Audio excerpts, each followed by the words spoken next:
Ngayon mga kapatid, mapunta naman tayo dito ngayon, no, sa pangalawang topic natin. Ito po'y tungkol mga kababayan kay Joel Villanueva mga kapatid. Na kung saan mga kababayan, masasabi ko talagang napakabulok talaga mga kapatid ng sistema ng ating bansa. No? Pero inyo ito mga kababayan, may mga revelasyon dito. No, si Attorney Rene Bueno. I-subscribe niyo to mga kapatid Si Attorney Rene Bueno, and then si Katonying din pala mga kababayan, dahil nanghiram tayo ng video sa kanya. I-subscribe niyo rin mga kapatid, ano. Whether gusto nyo o hindi yung mga sinasabi niya, i-subscribe nyo at least, no?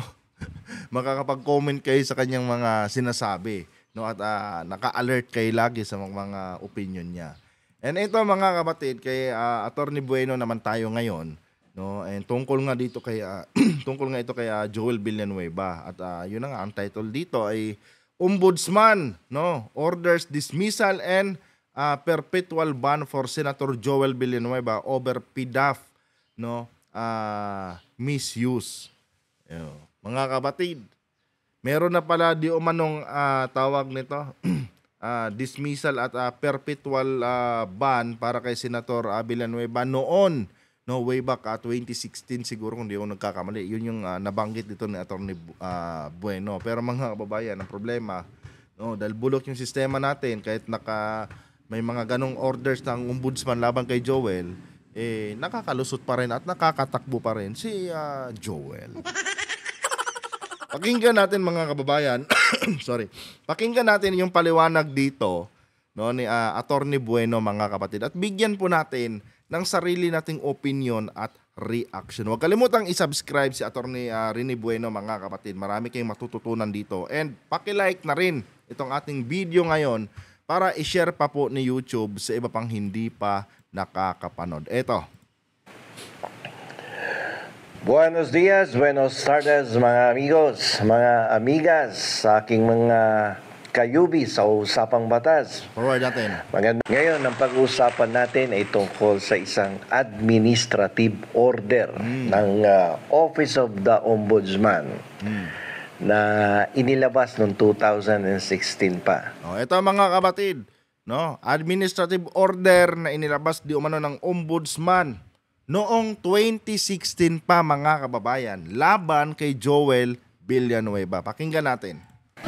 Medyo matagal-tagal na, may 9 na taon na nakalipas, pero hanggang ngayon ay hindi pa epektibong ipinatutupad.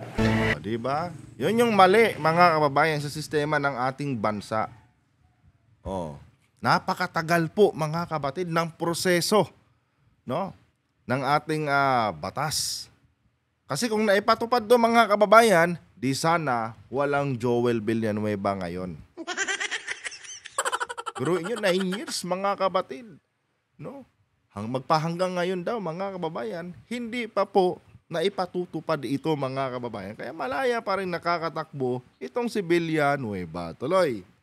Ito ay may kaugnayan doon sa kickback sa proyekto ng ating gobyerno. Ito. May kaugnayan di umano ito mga kababayan. No?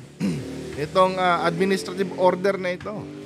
Doon sa mga kickback ni Villanueva, no, sa gobyerno. Biruin mo yan. Tapos ngayon, nagagalit siya, mga kapatid, ano? Nagagalit siya dahil nadadawit na naman siya. Dahil din sa another issue ng kickback. Diyos ka, pero mga kababayan, ang ombudsman pala, ano, way back 2016, nagbaba na pala ng administrative order laban kay Villanueva. Tuloy. Itong dismissal order na to na nilabas ng dating Supreme Court Justice at Ombudsman na si Conchita Carpio Morales ay tungkol to sa kaso ni Joel Villanueva na kung saan Kung hindi ako nagkakamali, itong si Conchita Carpio, ito yung pina-impeach yata ni Digong. Ay hindi pala, parang si Justice Sereno pala yun. Si Justice Sereno yata pala yun mga kapatid. Correct me if I'm wrong na lang mga babaeng. Tuloy. Sisibak niya, no? Si Joel Villanueva sa posisyon. Napaka-controversial ng issue na to na nagugat sa Priority Development Assistance Fund. Ang tawag dito ng PDAP. nagkaroon ng scam noong 2008 nung siya ay kinatawan pa na sibak. Di ba? Nung kinatawan pa ng Sibak, no? Itong si Villanueva, party list nila to mga kababayan ano ng GIL, no? Na-involve nga siya sa isang anomalya mga kababayan, no? Pero mga kapatid, alam naman natin na maimpluwensya din, no, itong mga Villanueva, kaya mga kababayan, ano, tuloy-tuloy pa rin, no, itong kanilang panunungkulan ngayon sa ating gobyerno. 'Di ba? Kayang-kaya nilang tapalan kasi ng pera mga kababayan yung ating itong ating justice system dito. 'Di ba? Syempre mga kapatid, meron silang mga milyones, no, na nakulimbat. No, at 'yan po ang ginagamit nila, no, para proteksyonan itong kanilang sarili at magpatuloy mga kababayan sa hindi magandang gawain nila mga kapatid. Anak pa yan ng preacher Diyos ko po. Tuloy. Party list. So, medyo natagalan ang desisyon at ito ay inilabas lamang. Yung administrative ruling ay lumabas lamang noong 2016. So, sa desisyon na yon, ang ating dating ombudsman na si Conchita Carpio Morales ay pinasisibak si Senator Joel Villanueva sa serbisyo publiko. At ang sabi, Nung time na yan, nasa Sibak, party list si Villanueva. Tapos pinasisibak siya. Pangalan pa lang, you know? Nasa Sibak party list siya, tapos pinasisibak siya dahil sa anomalya. Pinas, tuloy. sabi niya dapat siyang permanenteng disqualified na humawak ng anumang pwesto sa gobyerno. O, di ba? Dapat permanente na siya mga kapatid, no, na iban sa kahit anumang posisyon sa gobyerno. Pero mga kababayan, tignan nyo naman kung saan si Villanueva ngayon at kung anong posisyon niya. Oh. Di ba? Mas umangat pa mga kapatid yung posisyon niya ngayon sa gobyerno. Dati representative lang siya mga kababayan. Ngayon mga kapatid, senador na. Yun ang nakakalungkot na realidad sa ating bansa, mga kapatid. No? Kung sino pa yung number 1 na violator sa ating batas, mga kababayan, no? Sila pa yung nagiging mambabatas natin ngayon. Di ba? Nakakainsulto yan, mga kapatid. No? Sila yung mga mahilig lumabag sa batas, tapos sila pa ngayon ang tagagawa ng batas. Oh. Saan ka nakahanapin? Only in the Philippines, mga kababayan, nangyayari yan. No? Sa Pilipinas lang po meron yan, mga kapatid. Sa ibang mga bansa, walang ganyan, mga kababayan. No? Napaka-estupido po talaga ng ating gobyerno, mga kapatid. Diyos ko po. Ito kasing COMELEC din, wala, mga kababayan. Basta pwede kang tumakbo ka, bibigyan kita ng certificate of candidacy mo. Pero yun, nakaraan lang, tinalakay natin mga kapatid, isang congressman, hindi pa nga napapanagot si Saldico, meron na namang ipinalit kay Saldico, mga kapatid, na kahalintulad lang din ang profile kay Saldico. Di ba? Yan talaga ang problema dito sa bansang Pilipinas. Hindi yung political colors, mga kapatid, no? Ang main problem natin dito, kundi yung sistema mismo ng ating bansa. Tuloy. Dahil seryoso ang mga akusasyon laban sa kanya at napatunayan nga doon sa investigasyon na si Villanueva ay nagkasala sa salang grave misconduct, serious dishonesty, at yung tinatawag na conduct prejudicial to the interest of the service. Dahil sa umano'y maling paggamit ng 10 milyong piso na PDAP o pork barrel na inilaan sa isang ghost project sa pamamagitan ng isang kaduda-dudang non-governmental organization, NGO. Diba? Ghost project. Sangkot siya sa ghost project dati, mga kapatid. Ngayon, ghost project na naman. Di ba, mga kababayan? Tapos nagagalit pa siya. Nakadalawa ka na nga eh. Mga kapatid. Tapos may gana pa siyang mag-file ng kaso sa mga naninira di umano sa kanya. Yan ang problema dito sa Pilipinas eh. No? Kapag nabuking, sasabihin agad paninira, magkita na lang tayo sa tamang forum. Yung mga magnanakaw kasi dito sa gobyerno, mga kababayan dito sa ating bansa, lagi pong biktima. Pucha. No? Imbes sila yung ikukulong, mga kapatid, sila yung nagiging biktima. Kaya ang resulta, mga kababayan, paulit-ulit yung mga magnanakaw, no, na nakakatakbo sa matataas na posisyon dito sa ating gobyerno. Biruin mo, dati congressman lang, representative lang, ngayon mambabatas na. O dati 10 million lang yung kanyang kinasangkutan. Ngayon, mga kapatid, hundreds of million na. Susunod yan, billion na yan, mga kababayan. Biruin nyo yan, mga kapatid. Kaya nadidismaya talaga ako sa sistema ng ating gobyerno, ng ating bansa. No? Tayo lang din kasi, mga kababayan, ang nagluluklok sa mga hinayupak na yun. No? From 10 million, no, dahil nasa baba na yung, nasa lower house lang siya dati. Ngayon nasa upper house na siya, tumaas naman. Hundreds of million naman. Buinas talaga. Tuloy. Natatandaan niyo, sikat na sikat yung mga NGO ni Janet Napoles during that time. Ito yata yon, yung NGO na involved. So, pero sa parte naman ng senador na si Villanueva. Ito lilinawin ko dito yung mga opinion ko, mga kapatid, personal na opinion ko lang to Wala pong kinalaman dito itong mga sinasabi ni Attorney Bueno, no? Yung personal opinion ko lamang ito, mga kababayan. Ito mga dinadagdag ko dito sa mga sinasabi ni reaction ko lang to, mga kapatid, dito sa mga pinapaliwanag po ni Attorney Bueno. Tuloy. At itinanggi niya to. Hindi daw siya sangkot doon sa paratang na yon. Siyempre, kailan ba nagkaroon ng magnanakaw sa Pilipinas na umamin? Di ba? May magnanakaw ba na umaamin, mga kapatid? I mean, sa mga politiko natin dito, mga kababayan sa Pilipinas, lahat ba, no, ng mga inakusang magnanakaw, may umamin ba dyan? Malakas pa ang loob yan, mga kapatid, mag-file ng kaso. Mag-hire pa nga yan ng mga tawag dito, bigating mga law firm para gawing defense lawyer nila. Diba? Nag-hire pa yan ng mga bigating abogado, no, para i-justify yung kanilang pagnanakaw.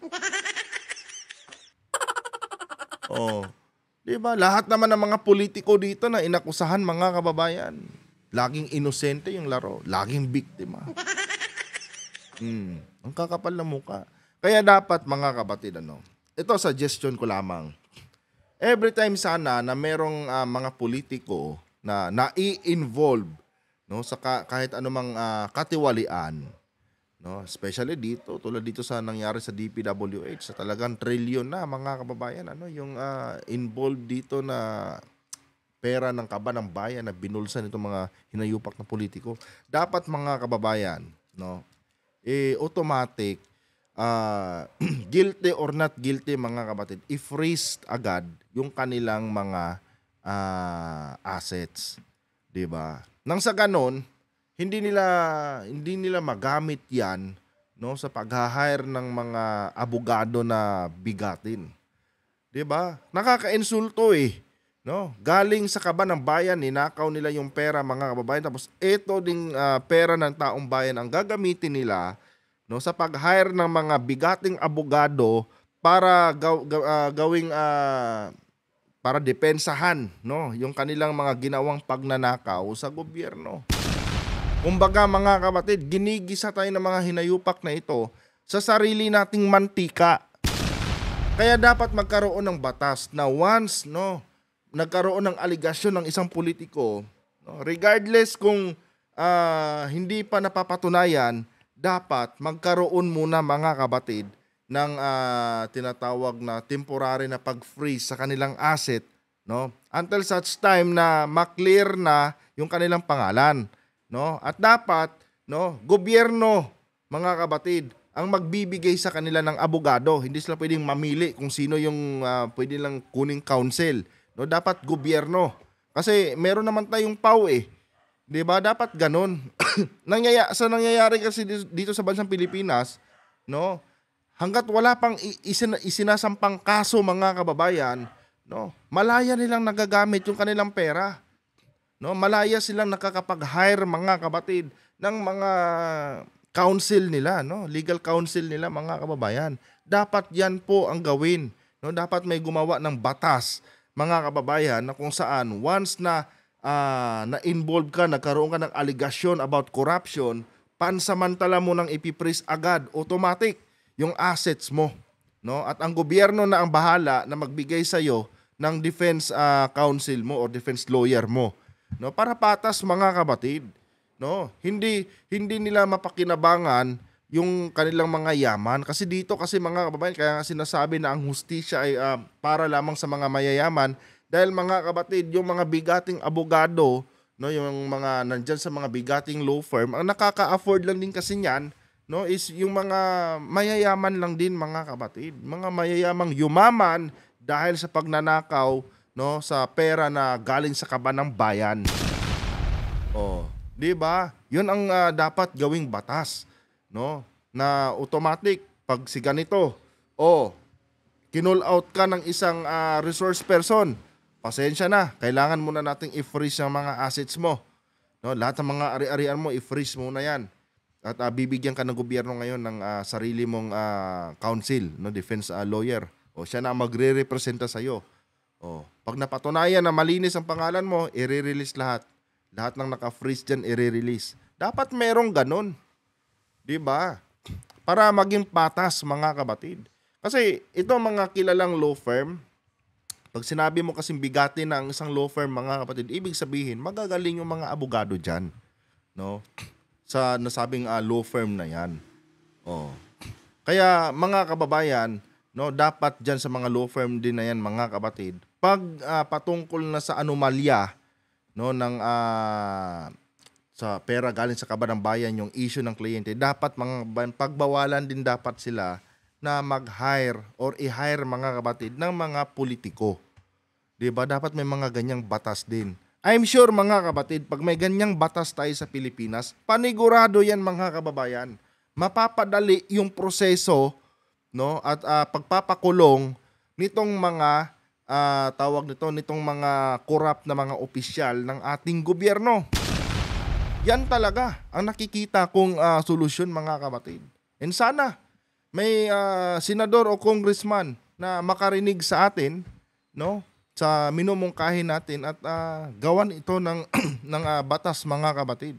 Nang sa ganon mabigyan naman ng hustisya ang taong bayan na kung saan ito yung mga nagbabayad ng buwis na kanilang binubulsa. 'Di ba? Huwag nilang antayin, no, na mapuno ang taong bayan at ipagpaliban na ang pagbabayad ng buwis. Kasi kung ako ang tatanungin mga kapatid, no, sayang po yung mga kinakat buwan-buwan sa sahod ng ating mga kababayan, ano, ang napakaliit na nga ng kanilang daily wage mga kababayan, no. Babawasan pa ng buwis, 'di ba? Napakaliit na nga ng kanilang monthly income, no. Yung tuwing kinsenas katapusan, no, bawasan na ganito, idagdag mo pa yung tax, no. PhilHealth, Pag-ibig, no, SS, no, idagdag mo pa yung tax. Tapos itong tax na to, ibubulsa lang pala ng mga buwayang mga politiko. 'Di ba? Pag ang taong bayan talaga napuno mga kapatid, panigurado babagsak ang bansang Pilipinas. No? Pag napuno ang taong bayan at hindi na nagbayad ng buwis yan, paano patatakbo yung ating gobyerno niyan mga kababayan? Kaya wag antayin, no, nitong mga nanunungkulan sa ating gobyerno na umabot sa puntong yan ang mga kababayan natin. Dahil pag umabot sa puntong yan mga kababayan, nako, yan na talaga, babagsak na po ang ating bansa mga kapatid. Tuloy. At iginiit niya na siya ay biktima ng identity theft. Nako, tiya. Di ba?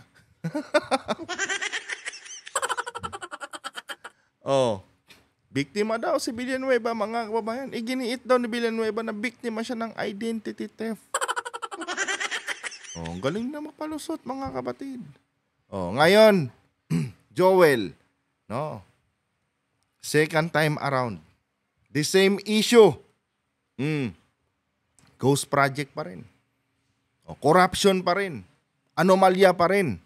No? Biktima ka pa rin ba dito? Masasabi mo pa kayang biktima ka pa rin? Pangalawang beses na yan. Last mo na yan, Joel. Sabihin natin, no? Sige, for the sake sa argumento mo na biktima ka ng identity theft nung unang beses. Pero dito, sa pangalawang beses, kaparihang issue, kaparihang corruption ang kinabibilangan mo. Magkaiba lang ng departamento. 'Di ba? Dati sa mga NGO. Ngayon sa mga kwana, no? Sa mga ahensya na ng gobyerno, sa DPWH na. Pero parehas pa rin ang issue. Ano yan, Joel? Ghost project noon, ghost project din ngayon. Ito ba, biktima ka pa rin dito? Yun eh. Mga kapatid, yun ang problema talaga. Kung sino pa yung magnanakaw, sila pa yung nagiging biktima. Ilay ko po. Only in the Philippines lang talaga to, mga kababayan. Sa Pilipinas lang po talaga may ganito, mga kapatid. Talay. Ginamit daw yung kanyang pangalan, ginamit daw yung kanyang pirma ng walang pahintulot. Kakapagtaka naman ng ganito, nagkaroon senador ka na, kongresista ka na, identity theft ka pa. At sinabi niya wala siyang natanggap na PDAP nung siya nasa minority ng Kongreso. So, ang pagkakaalam ko, naghain siya ng motion for reconsideration, no? Pero ang tagal na nito, 2016 Anong bang year ngayon? 2025 na. Malapit na mag-2026. So, yung order of dismissal... Mag-iisang dekada na, mga kapatid, yung order of dismissal, no? Labang kaya Joel, mag-iisang dekada na, wala pa rin, mga kababayan. Wala pa rin nangyayari. Naghiwalay na yung 10 years na kinasal, mga kapatid, no? Or maghihiwalay na yung 10 years na kinasal. Yung kinasal noong 2016, maghihiwalay na po next year, mga kababayan. Pero yung order for dismissal ni Joel, labang kaya Joel Villanueva, mga kapatid, wala pa rin. Wala pa rin nangyayari, mga kababayan. Ganun po kalungkot, mga kapatid, yung proseso ng ating hustisya dito sa ating bansa. Naka part 2 na, no, ng ghost project si Joel Villanueva, mga kababayan. No, wala pa rin nangyayari. Diyos ko. Isal na yon, sa halip na ipinatupad ng Senado, nagkaisa ang Senado during that time na huwag sundin ang utos ng Ombudsman. So hindi na ipatupad kasi hindi sinunod ng Senado. May kulto din dyan sa loob ng Senado, mga kapatid. May kulto din sila, no? Yan din ang isang problema talaga, mga kababayan. Yung Senado na yan, ginagamit yan, mga kapatid, na pananggalang, no, nitong mga corrupt na mga opisyal ng ating gobyerno. Or mga kriminal na mga opisyal ng ating gobyerno. Tingnan mo si Bato. Di ba, mga kapatid? Dumikit kay Escudero noon. Akala niya hindi matitibag si Escudero sa pagiging Senate President. Dumikit siya dahil gusto niyang gamitin yung pagiging senador niya, mga kababayan, bilang pananggalang. Di ba, mga kapatid? Ginagamit nila ang Senado tulad kay Sara Duterte. Ano bang ginamit ni Sara Duterte, mga kapatid, para maipagpaliban yung kanyang impeachment? Di ba mga senador din? Kaya minsan, pabor na rin talaga ako. Pumapabor na rin akong i-abolish ang Senado, mga kababayan. No? Lahat ng katarantaduhan, lahat ng klaseng tao nasa Senado na po, mga kapatid. May matinong senador, magnanakaw na senador, kriminal na senador. Lahat na nandyan, mga kababayan. So pagkaganyan po yung ating legislative tawag nito, legislative franchise ng ating gobyerno, mga kabatid. No, dapat ba bang ipagpatuloy yan? Ito personal ko lamang na opinion, Siguro nga dapat i-abolish na or linisin muna, i-reconstruct tong Senado, mga kapatid, Kasi hindi maganda yung imahe talaga ng Senado natin ngayon, No? Nandyan din yung isang paasa na senador. Dalawa na pala yung paasang senador dyan ngayon. Yung una, yung nagsabi na 10,000 sa bawat pamilyang Pilipino. Putragis. Diba? 10,000 sa bawat pamilyang Pilipino. Hindi natupad. Kaya binansagan niyang Boy 10K. Ngayon, may babansagan ulit tayo na Boy 2K. Alam niyo na kung sino yan, mga kababayan. Pag 2,000 lang daw yung bill niyo sa kuryente, libre na.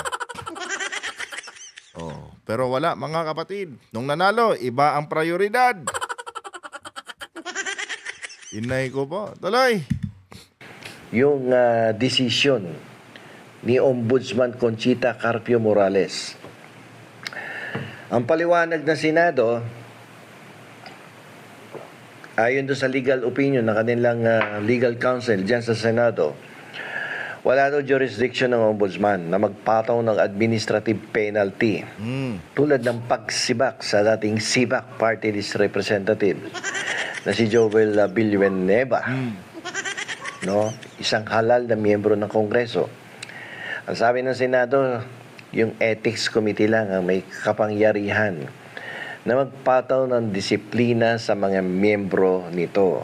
Alam nyo, kung ako lang ang tatanungin, dapat diyan sa legislative franchise ng ating government, mga kababayan, tanggalin na po yung kanilang mga immunity.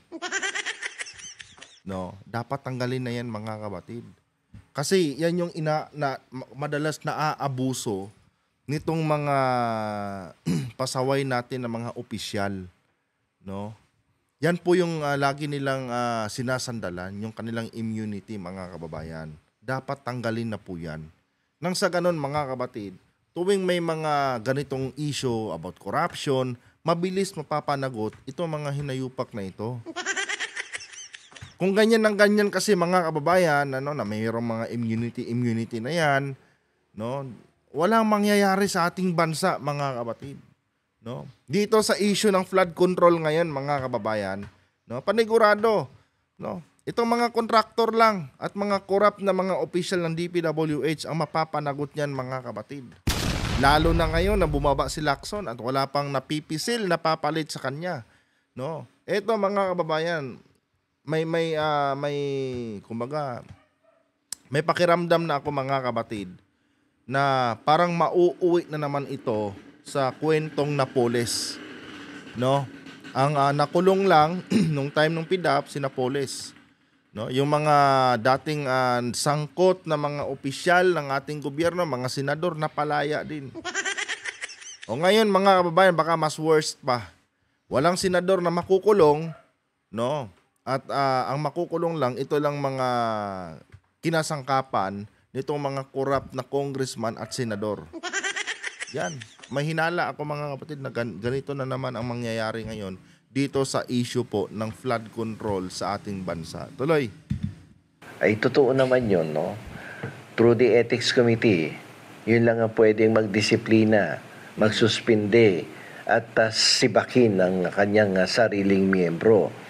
Kasi may separation of powers nga naman daw, So, kaya nga lamang, dahil sa pagtanggi ng Senado, sinabi... Yang separation of powers na yan, kung sino man yung gumawa sa hinayupak na batas na yan, siguro, mga kabatid, sinadya talaga nila yan para maproteksyonan yung kanilang mga sarili tuwing may gagawin silang katarantaduhan. Ano ba itong nag-iingay dito? Wait lang, mga kababayan, meron lang maingay. Dito, tuloy natin, mga kababayan.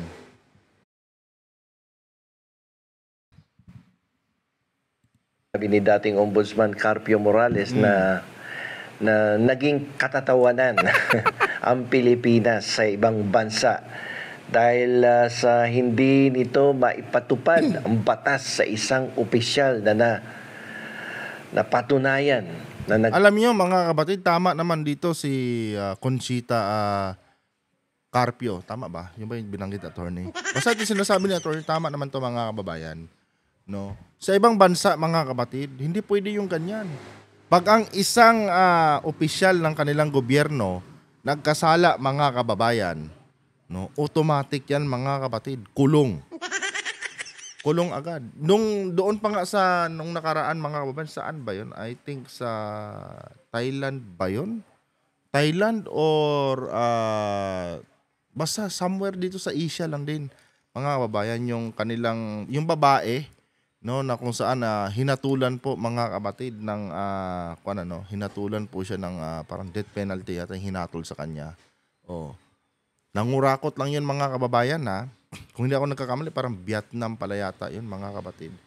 No, nangurakot lang yun, mga kapatid. Pero may ganong hatol na agad. Dito sa Pilipinas, mga kababayan, wala, mga kapatid. Nakapagnakaw na ng mga bilyones na pera galing sa kaban ng bayan, pero wala talaga, mga kababayan. Yung mga magnanakaw, yung mga korap nating opisyal, nagiging biktima pa. Sila patuloy ngayon ang nagiging biktima, mga kapatid. At yung paggulong ng proseso, no, ng ating batas, pasensya na kayo, mga kababayan, marami talagang dumadaan tricycle dito sa labas namin. Yung paggulong ng proseso ng ating batas, mga kapatid, sobrang tagal po, no. Kaya minsan talaga, mga kababayan, nakakawalang gana din, pero syempre kailangan pa rin nating mabuhay, mga kapatid. Kailangan pa rin nating ipagpatuloy yung buhay natin dahil syempre pag magpapa-apekto tayo dito, mga kababayan, wala pong mangyayari. No? Pero sana man lang, no, magkaroon naman sana ng maayos na sistema itong ating bansa, no. Yung mga dapat makulong. Hindi yung pag napagbintangan or nagkaroon ng aligasyon, sila pa agad yung biktima agad. 'Di ba, mga kapatid? Kaya naniniwala ako diyan, no, na pinagtatawanan lang tayo ng ibang mga bansa, mga kapatid, dahil sobra pong marupok yung ating batas, yung ating gobyerno. 'Di ba? Yung hustisya napakailap po, mga kababayan. Okay lang pag ordinaryong Pilipino, no. Mabilis pong maipapakulong yung mga kung sino man gumawa ng katarantaduhan yan. Pero pag mga bigating mga politiko na, wala na, mga kapatid. Iyak na, no? Wala ka nang aasahang hustisya ka agad. Diyos ko po, may pagbabago pa ba kayang darating sa bansa natin, mga kababayan? Tuloy. kasala at lumabag sa sariling batas dito sa Pilipinas. So bukod dito sa administrative charges na to laban kay Joel Villanueva, kinasuhan din si Villanueva sa Sandigan Bayan ng malversation of public funds. Biruin nyo yan, mga kapatid. Ang daming kaso. Ang daming kaso, mga kababayan. Pero naging senador pa. Naging mambabatas pa, mga kapatid. Inay ko po. Tuloy. At graft, no, kaugnay ng PDAF na yan. PDAF is So, 3 kaso. Diyos ko, mga kapatid. No? Kita nyo yan, mga kababayan? O, tapos ngayon, naging senador pa.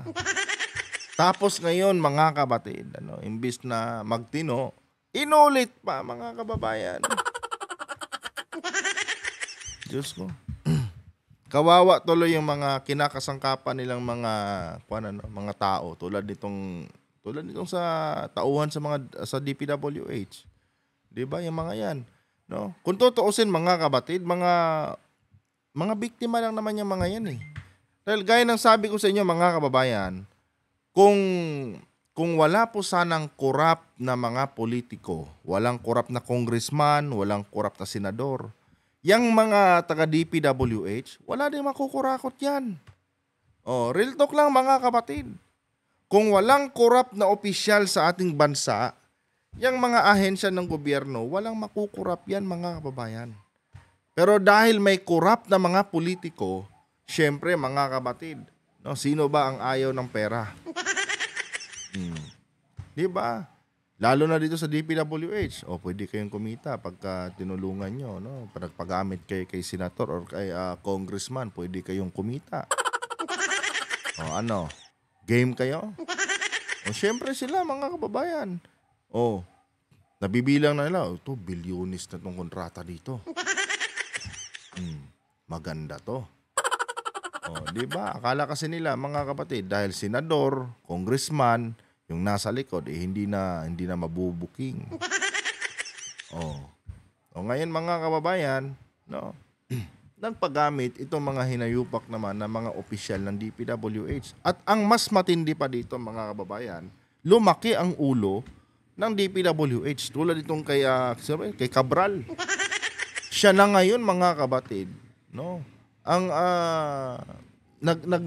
nag-o-offer sa mga senator. O baka senator, gusto mo, no? Tulad kay Senate President Tito Soto, no? Na inoferan niya, baka gusto mo senator, ano? Congratulations senator, baka gusto mong ganito ganyan, no? Pondohan tong ganito, di ba?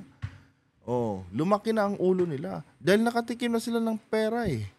Pero kung tutuusin, sino ang dapat sisihin dito? Kung ako tatanong kung sino ang dapat sisihin dito, mga politiko. Kasi yung mga politiko na yan, yan din ang nagturo sa kanila, no? Para mangulimbat, mga kapatid, ng bilyon-bilyong pera galing sa kaban ng bayan. Di ba? Ngayon, tulad nito, nila Villanueva. Nakadalawang beses na, hindi nadala, mga kababayan. Tapos ngayon, mga kapatid, no? Sila pa ang playing victim ngayon. Diyos ko po. Tuloy. Scam na yan.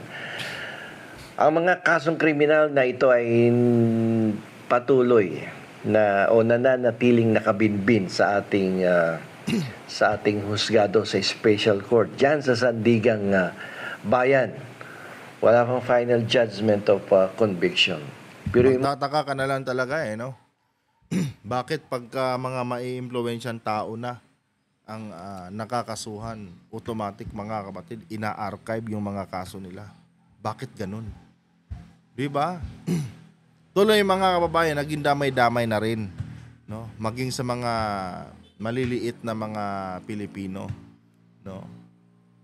Pati yung proseso ng hustisya sa ating bansa, no? Ultimo, mga mahihirap, natatagalan bago makuha yung hustisya, mga kapatid. Dahil naging practice na talaga yan na dapat patagalin. Di ba? Kasi magiging obvious kasi, mga kababayan, kung ang gagawin nila, no, tatagalan nila ang proseso sa mga kaso nitong mga kilalang politiko, tapos sa mga mahihirap, no, bibilisan nila. Magiging obvious kasi na merong bias, no, sa pagproseso ng mga kaso. Kaya ang ginagawa nila ngayon, idadamay nila pati yung mga mahihirap na Pilipino or mga maliliit na Pilipino na gustong magkaroon ng hustisya doon sa kanilang mga kamag-anak, mga anak, mga basta ganun. 'Di ba? Para lang hindi mabuking, no? Or para lang palabasin, mga kapatid, na ganun na talaga ang sistema ng ating bansa. Pero ang totoo niyan, mga kapatid, kung bibilisan 'yan, kung wala lang nagpapasuhol diyan, walang panyero, walang impluwensya ng kung sinong politiko, hindi sila nagpapa-impluwensya, mabilis sana ang hustisya sa ating bansa, mga kababayan. Kaya nga lang, naging kaugalian na yun no? Naging kaugalian na po yan. Ay, minana na po ng minana, no? Ng mga nakaupo. Itong ganitong practice noon, 10 years ago, ina-apply uli ngayon. No? And 10 years from now, i-apply uli yan, mga kapatid, sa mga future politician na planong magnakaw sa kaban ng bayan ng Pilipinas. No? Kaya, hanggat hindi binabago, no, yung ating sistema sa ating bansa, hindi mawawala yung mga ganitong klaseng korupsyon, no? At hindi mawawala, mga babayan, yung mga korap na mga politiko. Nung nakaraang balita, mga kapatid, no, si Remulla na mismo, no, si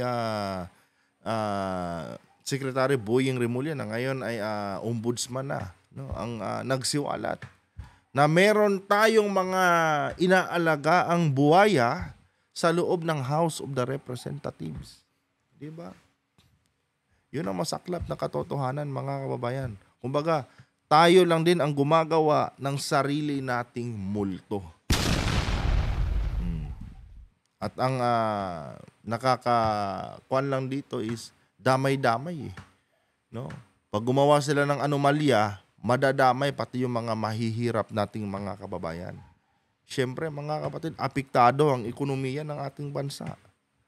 Oh, yun ang nakakalungkot na katotohanan dito, mga kababayan. Tuloy. 2016, 2025 ngayon, magto-2026 na. Wala pa ding aksyon ang ating sandigang bayan. Mukhang usad pagong ang kaso.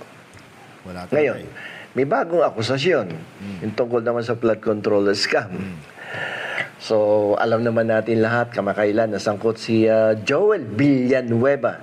Nabubulol ako sa apelyido nito eh. May panibagong aligasyon ng katiwalian. Na may kaugnayan sa mga flood control project ng Department of Public Works and Highways. Nasangkot na naman. Biktima na naman siya dyan. Panigurado, attorney, biktima na naman si Joel dyan. Skupo. Lagi na lang biktima, no? Hindi na talaga nahiya itong mga hinayubak na ito. Tuwing nabubuking sila sa kanilang mga anomalya, nagiging biktima agad sila. Ay, nako, may aasahan pa ba tayong hustisya, mga kapatid? No? Alam nyo, minsan napapaisip ako eh. Itong mga investigasyon na ito, no? Parang tama din yung sinasabi ng iba na mauuwi din ito sa wala, mga kababayan. Sana lang, no?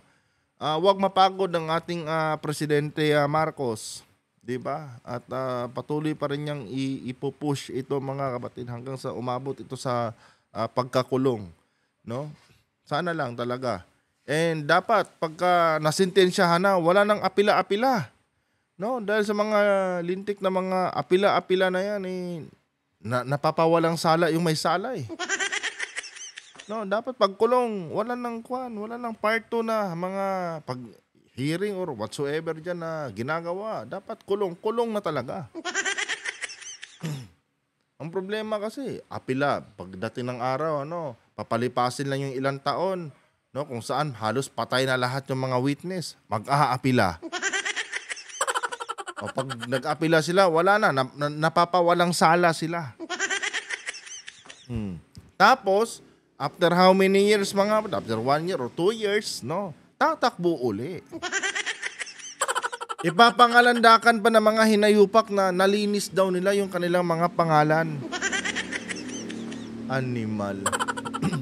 Dapat kasi magkaroon din ng batas, mga kapatid, no, since na in aid, no, of legislation tong ginagawa ng Senado at ng tawag nito ng House of the Representative na investigasyon, di umano. Since na in aid of legislation to, dapat mag-legislate na rin sila ng batas, no, na kung saan, mga kapatid, once po na naakusahan ka na ng korupsyon or na-involve ka sa korupsyon, hindi na pwedeng bigyan ng certificate of candidacy sa kahit anumang posisyon sa gobyerno. 'Di ba? Dapat magkaroon na rin ng batas na ganyan para yung mga naakusahan ngayon, regardless, mga kapatid, kung napatunayan na hindi sila totoong korap, no, na magiging maingat sila. 'Di ba? Magiging maingat sila sa kanilang papakisamahang mga tao. 'Di ba? Kasi alam nila na pagka nagkamali sila, hindi na sila pwedeng tumakbo. Dapat, mga babayan, magkaroon tayo ng ganyang batas. Nang sa ganun, mga kapatid, maiiwasan natin yung mga prospect, no, na mga magnanakaw na plano palang tumakbo, no, bilang opisyal ng ating bansa. Dapat magkaroon ng ganyang batas. Since na in aid of legislation naman kaya, no, itong sinasabi nila ngayon dito sa kanilang investigasyon. Tuloy. Ang akusasyon, may mga ulat na nag-uugnay kay Villanueva at ilan pang mambabatas sa umunoy pangtanggap nila, no, ng kickbacks mula sa anomalya sa mga proyektong ginawa doon sa Bulacan. No? May ulat din na umano'y humihirit pa siya ng 1 bilyong pisong inisyal, no, na pondo para sa mga proyektong gagawin dyan sa lalawigan ng Bulacan. Grabe, ano? Hindi na talaga nahiya. Ang kapal ng muka. Diyos ko po. Anyway, mga kapatid, ano? Kung gusto niyo pong mapanood yung buong video dito ni Attorney, mahaba kasi to 15 minutes to mga kababayan, and may another topic pa tayong tatalakayin, no? Puntahan niyo po yung YouTube channel ni Attorney Rene Bueno. Siguro ilalagay ko na lang sa description ng video na ito, mga kapatid, or simply i-research na lang kasi marami din nanonood dito kay Attorney Bueno. Ito nga 283k subscribers na siya, oh. And 283k views pala and 173 subscribers. Doon nyo na lang po panoorin ng buo, mga kapatid, sa kanyang YouTube channel itong ating pinapanood ngayon.